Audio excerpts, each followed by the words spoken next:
அனைவருக்கும் சித்தர் வாக்கு ஜோதிடத்தின் மூலம் பாலசித்தர் பாலஜலா நல் வணக்கங்களை தெரிவித்துக் கொள்கிறேன். இன்றைய தினம் நாம் என்ன பார்க்க போறோம் அப்படின்னா, அருமையான அற்புதமான ஒரு வைகாசி மாச பலன்கள். உங்கள் ஒவ்வொருவருடைய பிரச்சனைகள் என்ன? இன்றைய உலகில் நல்ல கவனிய, இன்றைய உலகில் ஜோதிட விளக்கங்களுக்கு பஞ்சமே இல்லை, ஜோதிடர்களுக்கு பஞ்சமே இல்லை, ஜோதிட விளக்கங்களுக்கு பஞ்சம் இல்லை, ஜோதிடர்களுக்கு பஞ்சம் இல்லை, ஜோதிட பலன்களுக்கு பஞ்சம் இல்லை. ஆனால் அப்படிப்பட்ட இடங்களிலெல்லாம் நாங்களும் ஜாதகத்தை தூக்கி அலைஞ்சு தெரிஞ்சு பார்த்தோம். அப்படிப்பட்ட இடங்கள்லாம் ஜாதகத்தை பார்த்து பார்த்து பார்த்து அழுத்து போய் வெந்து நொந்து போய் எதுவுமே எங்களுக்கு திருப்தியாக நடக்கலை, சரியாக நடக்கலை அப்படின்ற வேதனையை சொல்கிறீங்க. எப்போ ஜாதகத்தை கொடுக்கும்போதே எங்கெங்கேயோ ஜாதகத்தை பார்த்து ஒன்றும் நடக்கலை, வேதனைப்பட்டு உங்களை பார்க்க வந்திருக்கோம் அப்படின்ற ஜாதகத்தை கொடுக்கும்போதே அந்த வேதனையை சொல்கிறீங்க. இப்போ அவர் போய் பார்த்து நடக்கலை, இவரை போய் பார்த்து நடக்கலை, கடைசியில் இவரையும் பார்த்து என்னையும் பார்த்து நடக்கலை அப்படின்ற வேதனை வரவே கூடாது. அதாவது என்ன பொறுத்தளவு எந்த ஒரு காரியத்திற்காக நீங்க ஜாதகம் பார்க்க வரும் பொழுது இது நடக்கும்னு நடக்கும், நடக்காதுன்னு நடக்காது. உள்ளதை உள்ளபடி சொல்லணும். இந்த நடக்காத ஒரு காரியத்தை உதாரணமா ரொம்ப ஒரு பையனுக்கு அரசாங்க வேலைக்கு ரொம்ப தாய் தப்பன ஆர்வப்பட்ட பையன் எப்படியாவது அரசாங்க வேலையில சேர்க்கணும் அப்படின்னு வர்றாங்க வச்சுங்க. உண்மையில அந்த பையனுக்கு அரசாங்க வேலை கிடைக்கக்கூடிய யோகம் இருந்தா தான் நானும் சொல்லணும். புரிஞ்சுட்டீங்களா? நடக்கும்னு நடக்கணும், நடக்காத ஒண்ணு நடக்கும் சொல்லி உங்களையும் ஏமாத்தி எனக்கு கெட்ட பேர் வரக்கூடாது. இதுதான் உள்ளதை சொல்லி நல்லதை செய் என்று உலகம் உன்னை வணங்கும். உள்ளதை சொல்லி நல்லதை செய், உலகம் உன்னை வணங்கும். கண்டிப்பா நான் சொல்லக்கூடியது உங்க குடும்பத்திலோ உங்களுக்கு உங்கள் பிள்ளைகளுக்கு நடந்தா கண்டிப்பாக ஊர் உலகத்துக்குலாம் நீங்க சொல்லக்கூடிய நிலை ஏற்படும். அவரை போய் பார்த்தா அவர் சொன்ன மாதிரி நடந்துச்சுன்னு சொல்லக்கூடியதா இருக்கும். இப்ப ஜாதகத்தை கொடுக்கும் போது அவரை போய் பார்த்தா சரியாகுமா, இவரை போய் பார்த்து சரியாகுமா அப்படின்னு அலைஞ்சு திரிச்சு பார்த்து கடைசியில் இவரையும் பார்த்து நடக்கல அப்படின்ற வேதனையே வரக்கூடாது. திரும்ப உங்களுக்கு நான் என்ன சொல்ல, இந்த சித்தர் வாக்கு ஜோதிடத்தின் மூலம் நல்ல கவனிக்க, இந்த சித்தர் வாக்கு ஜோதிடத்தின் மூலம் என்ன உறுதி உத்தரவாதம், இந்த சித்தர் ஜோதிடத்தின் மூலம், சித்திரவாக்கு ஜோதிடத்தின் மூலம் என்ன உண்மையான விஷயங்களை தெரிஞ்சுக்க போறீங்க. ஒரு ஜோதிடத்தின் பலன் சொன்னது நடக்கவில்லை என்றால் ஒன்று உங்கள் ஜாதகம் தவறாக இருக்க வேண்டும். நல்ல கவனிக்க, ஒரு ஜோசியர் சொன்ன பலன்கள், ஒரு ஜோதிடத்தின் பலன்கள் சொன்னது நடக்கவில்லை என்றால் ஒன்று உங்கள் ஜாதகம் தவறாக இருக்க வேண்டும், இல்லை என்றால் ஜோதிடர் நான் தவறாக இருக்க வேண்டும். ஏனென்றால் பிரம்ம வேதத்தால் இறைவனால் உருவாக்கப்பட்ட அற்புதமான ஜோதிட சாஸ்திரம். புரியுதுங்களா? ஆக ஜோதிடம் ஒருபோதும் தப்புவதில்லை, தவறுவதில்லை. சரியாக கணித்தால் சரியாக நடக்கும். பெரும்பாலும் என்ன பிரச்சனைகளுக்கு ஜாதகத்தை கையில தூக்கிட்டு வரீங்க? பையன் நல்லா படிக்கணும், பையன் நல்லா படிக்கணும், இந்த படிப்பு படிச்சா ஒரு நல்ல வேலை கிடைக்குமா, நல்ல வேலை எப்ப கிடைக்கும், அரசாங்க வேலை கிடைக்குமா, பிள்ளைகளுடைய கல்யாணம் எப்போ முடியும், அதே போல ஒரு குடும்ப பிரச்சனை, கணவன் நோய் பிரச்சனை, நல்ல பொருத்தம் பார்த்து கல்யாணம் பண்ணி கொடுத்தோம், புருஷன் நாட்டுக்குள்ள பெரிய பிரச்சனையா இருக்கு, கணவன் மனைவிக்குள்ள பெரிய பிரச்சனையா இருக்கு, இந்த பிரச்சனை எல்லாம் தீர்ந்து அவங்க நல்லபடியா நல்லா குடும்பம் நல்லா இருக்கணும், அதுக்கு என்ன செய்யணும். அதே கல்யாணம் முடிஞ்சு குழந்தை இல்லாம இருக்கு, புத்திர பாக்கியம்,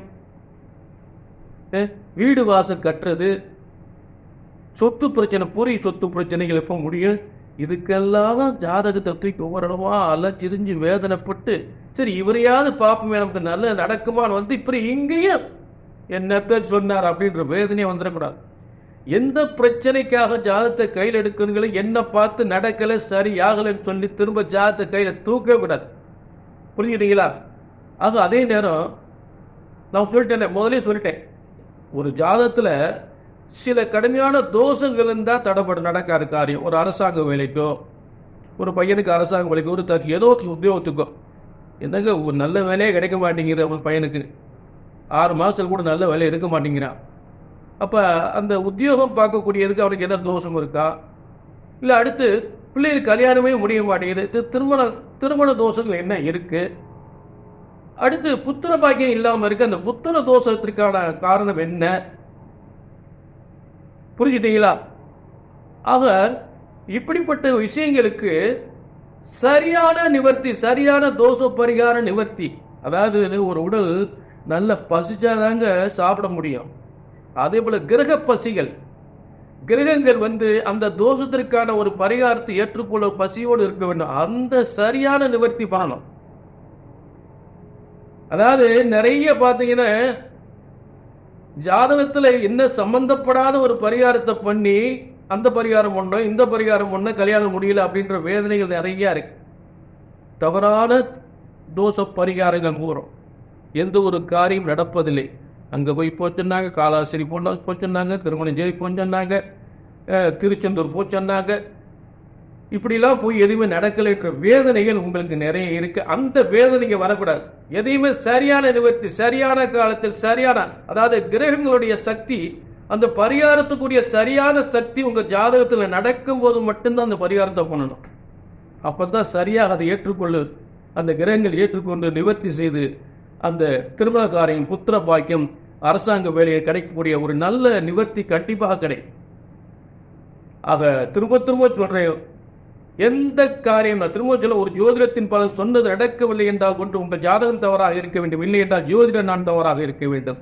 இங்கே சரியாக கணித்தால் சரியாக நடக்கும் என்ற உறுதி உத்தரவாதத்தோடு நிகழ்ச்சிக்குள்ள போவோம். வைகாசி மாச பலன்கள். இந்த வைகாசி மாச பலன்கள் யாருக்கு பார்க்க போறோம் அப்படின்னா, கடக ராசிக்கு வைகாசி மாச பலன்கள் பார்க்க போறோம். இப்ப இந்த கடகராசி வைகாசி மாச பலன்கள் பார்க்கறதுக்கு முன்னாடி ஒரு சித்தர் வாக்கு ஜோதிடத்திலும் உங்களுக்கு என்னென்னங்க பிரச்சனை, என்னங்க நடக்க மாட்டேங்குது, ஏன் நடக்க மாட்டேங்குது, எதுக்கு நடக்க மாட்டேங்குது, எங்கெங்கயோ ஜாதகத்துக்கு அலைஞ்சு தெரிஞ்சு பார்த்துட்டாங்க, ஒரு தடவை பார்த்துட்டா நடக்கல, ஏதோ உங்களை பார்த்தா நடக்குன்னு வர்றோம் அப்படின்னு இங்கேயும் நடக்கலாம் வந்துடக்கூடாது. புரிஞ்சுட்டீங்களா? சரி, இப்ப வைகாசி மாச பலன்கள் கடகராசிக்கு பார்க்க போறோம். இப்போ வைகாசி மாச கிரக அமைப்புகளை பார்ப்போம். இப்ப கடகராசி, அதாவது வைகாசி மாசம் ஆரம்பிக்கும் போதே கடகராசியில் சந்திரன் ஆட்சி பெற்று, கடகராசி சந்திரனுக்குரிய கடகராசியிலே சந்திரன் ஆட்சி பெற்றிருக்கக்கூடிய நிலை. அடுத்து கடகராசி 3ஆம் இடத்தில் கேது, கடகராசிக்கு 8ஆம் இடத்தில் சனி, கடகராசிக்கு 9ஆம் இடத்தில் செவ்வாய் ராகு, கடகராசிக்கு 10ஆம் இடத்தில் புதன் சுக்கிரன், கடகராசிக்கு 11ஆம் இடத்தில் சூரியன் குரு. இதுதான் கடகராசியின் ஆரம்ப கிரக அமைப்புகள்.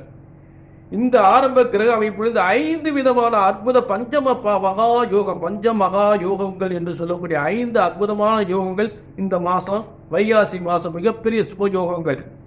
5 விதமான அற்புத யோகங்கள். அதை பத்தி விளக்கம் கொடுக்க போறேன். இப்ப நான் சொல்றது பூரா ராசி பலன் கிடையாது, அம்ச பலன். இறைவனுடைய தராசு தட்டு, இறைவன் தராசுல நிறுத்த உங்களுக்கு பலன் கொடுக்கக்கூடியதை கணிச்சு உங்களுக்கு சரியான தேதிகளை சொல்ல போறேன்.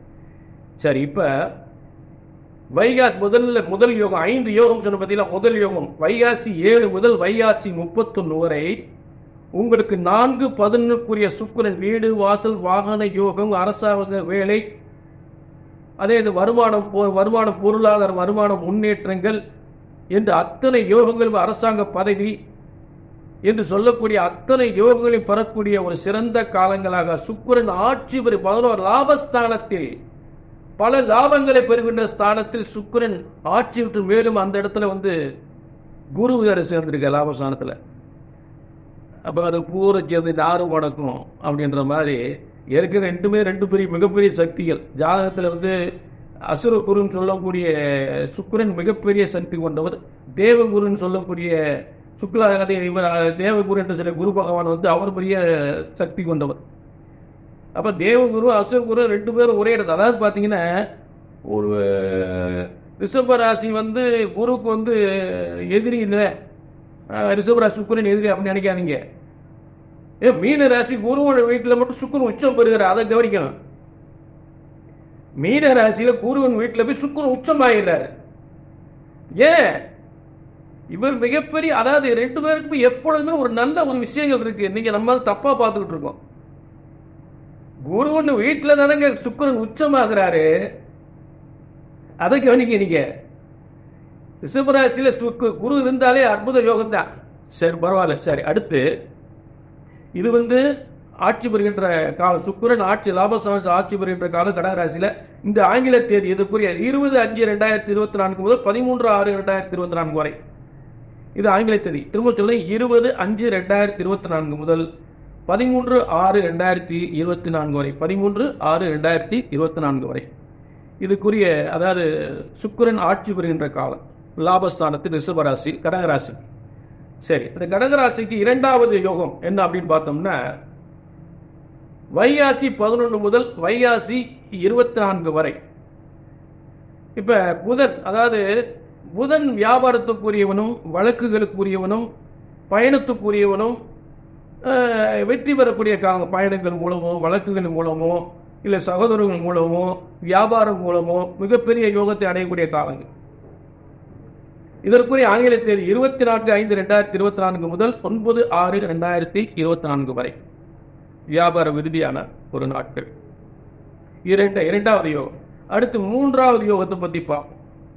மூன்றாவது யோகம் சிறப்பான யோகம், அருமையான யோகம். அதாவது கடகராசிக்கு பாக்கியாதிபதி லாபஸ்தானத்தில் இருக்கக்கூடிய குரு அம்சத்தில் எங்க போறாரு பார்த்தீங்கன்னா, பாக்கியஸ்தானத்துக்கு போறார்.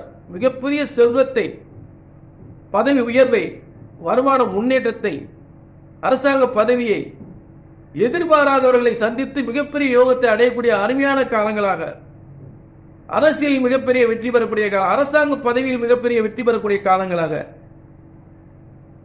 வைகாசி 16 முதல் வைகாசி 30 வரை அடையக்கூடிய யோகங்கள். இதற்குரிய ஆங்கில தேதி 29/5/2024 முதல் 12/6/2024 வரை அருமையான காலங்கள். திரும்ப சொல்றேன், குரு ஆட்சி பெறுகின்ற அருமையான காலங்கள் 29/5/2024 முதல் 12/6/2024 வரை. இது மூன்றாவது வைகாசி மாசத்தினுடைய யோகம். அடுத்து வைகாசி மாசத்தினுடைய நான்காவது யோகம் என்ன அப்படின்னு பார்த்தோம்னா, கடகராசிக்கு 5ஆம் பூர்வ புண்ணிய ஸ்தானாதிபதியும் 10ஆம் அதிபதி, அதாவது திரிகோணாதிபதி கேந்திராதிபதி. ஏங்க திரிகோணமும் கேந்திரம் வலிமையான எப்படி பார்த்தீங்களா? எங்க அரசாங்க வேலையெல்லாம் கிடைக்குங்க. யாருக்கு? காவல்துறை, ஒரு ஐஏஎஸ், விஓ, புரிஞ்சுட்டீங்களா? அதே மாதிரி பார்த்தீங்கன்னா இந்த வட்டாட்சியர் போஸ்ட்லாம் இருக்காங்களா, அந்த மாதிரி ஒரு இதெல்லாம் அங்கே நிறைய கிடைக்கிறதுக்கு வாய்ப்புகள் உண்டு. அரசாங்க வேலை முக்கியமாக கிடைக்கும். பூமி சம்பந்தப்பட்டது, சர்வேர் ஜமான பூமி சம்பந்தப்பட்ட உத்தியோகம், காவல்துறை சம்பந்தப்பட்ட உத்தியோகம், ஒரு ஐஏஎஸ், ஐபிஎஸ், இந்த மாதிரி உத்தியோகங்கள்லாம் கிடைக்கிறதுக்கு நிச்சயமாக வாய்ப்புகள் உண்டு. புரிஞ்சுட்டீங்களா? அது வைகாசி 18 முதல் வைகாசி 32 வரை. இது ஆங்கிலத்தை வைகாசி, அதாவது இதுக்குரிய ஆங்கில தேதி 31/5/2024 முதல் 14/6/2024 வரை. திரும்ப சொல்ல 31/5/2024 முதல் 14/6/2024 வரை. சரி, இப்போ 5வது யோகத்தை பற்றி பார்க்க போகிறோம். 14/6/2024 சரிங்களா? அடுத்த 5வது யோகம், அதாவது புதன் சொத்துக்களையும் வியாபார விருதியும் தரக்கூடிய அருமையான யோகம். மிதுனத்தில், கடகராசிக்கு மிதுனத்தில், அதாவது 12ஆம் இடத்துல கனவெல்லாம் நனவாகக்கூடியது, பயணத்தின் மூலம் வெற்றி அடைவது, இப்படிப்பட்ட காலங்கள். வியாபாரத்தில் விருத்தி அடையக்கூடிய காலங்கள், செய்த தொழிலில் முன்னேற்றம் பெறக்கூடிய காலங்கள், புதிய தொழில் தொடங்கி மிகப்பெரிய வெற்றி பெறக்கூடிய காலங்கள். இப்போ அதற்குரிய தேதி பார்த்தீங்கன்னா வைகாசி 27 முதல் வைகாசி 32 வரை. இது 5வது யோகங்க. இதற்குரிய ஆங்கில தேதி 9/6/2024 முதல் 14/6/2024 வரை. இப்போ நான் சொல்லக்கூடிய காலங்கள்லாம் சொந்த தொழில், வியாபாரம் தொடங்கலாம், அரசாங்க வேலைக்கு முயற்சி பண்ணலாம், திருமண காரியங்கள் நடத்தலாம், சுபகாரியங்கள் நடத்தலாம், புத்திர பாக்கியத்துக்கு முயற்சி பண்ணலாம். இதெல்லாம் நல்ல ஒரு முன்னேற்றம் பெறக்கூடிய காலங்கள். புரிஞ்சுட்டீங்களா? ஆக நான் சொல்லக்கூடிய காலங்கள் எதுவுமே சரியா வரல, சரியா நடக்கலை அப்படின்னா கண்டிப்பாக கீழே நம்பர் நோட் பண்ணுங்க. கீழே நோட் பண்ணி ஒரு அப்பாயின்மெண்ட் வாங்கிட்டு வாங்க. என்னதான் நடக்கலைன்னு பார்ப்போமே உங்கள் ஜாதகத்தில். இல்லைங்க நாங்களுக்கு எங்கெங்கயோ ஜாதகத்தை பார்த்துட்டு எத்தனையோ பரிகாரம் பண்ணிட்டு எத்தனையோ ஜோசியரை பார்த்துட்டு எத்தனையோ கோயில்களெல்லாம் போயிட்டு ஒன்றும் நடக்கலை அப்படின்னு வேதனைப்படக்கூடியவங்களுக்கு என்னங்க உத்தரவாதம்? நான் திரும்ப சொல்றேன், ஒரு ஜோதிடத்தின் பலன் சொன்னது நடக்கவில்லை என்றால் ஒன்று உங்கள் ஜாதகம் தவறாக இருக்க வேண்டும், இல்லை என்றால் ஜோதிடர் நான் தவறாக இருக்க வேண்டும். அந்த தவறு இல்லை என்றால் ஜோதிடர் நான் தவறாக இருக்க வேண்டும். அந்த தவறு வரவே கூடாது. அவரை பார்த்து அப்படியே நடந்து சொல்லணும். எந்த பிரச்சனைக்காக ஜாதகத்தை கையில் எடுக்கிறீங்களோ, என்ன பார்த்து நடக்கல சரி யாகலன்னு சொல்லி திரும்ப ஜாதகத்தை கையில தூக்கிக்கிட்டு வேற ஜோசியரை பார்க்கக்கூடிய நிலை கண்டிப்பா வரவே கூடாது என்ற உறுதி உத்தரவாதத்தோடு மீண்டும் ஒரு நல்ல நிகழ்ச்சியை சந்திக்கும் வரை உங்களிடமிருந்து விடைபெறுகிறேன். நன்றி, வணக்கம்.